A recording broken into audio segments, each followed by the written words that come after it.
Kavanaugh's selection is surprising in one sense. He's somewhat of a John Roberts clone. His resume, his writings come closest to John Roberts. That's a little surprising since President Trump once called John Roberts a disaster on the court.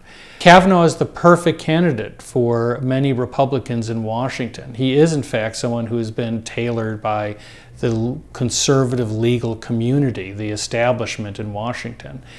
They couldn't have produced a better choice. If he is virtually raised hydroponically in the basement of the Federalist Society. He is someone who really follows that very conservative, buttoned-down view of the Constitution. I expect that some Democratic senators will have trouble opposing Kavanaugh. Those senators up for the midterm elections in purple states could find this a difficult vote, to say the least. Kavanaugh is the perfect wedge nominee. He can wedge these Democratic senators away from conservative and independent voters on this issue.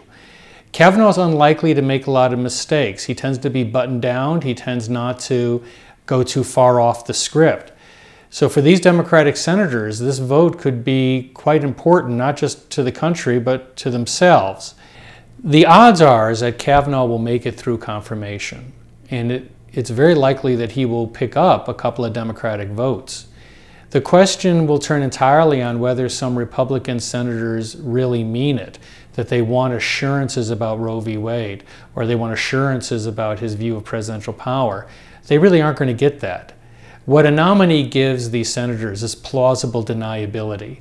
They simply mouth the same mantra that Roe was settled a long time ago and that precedent should be respected. It means perfectly nothing, but it can be a lot to a senator who needs to go home and say, well, I just trusted him. And keep in touch with us, I'm sure you will.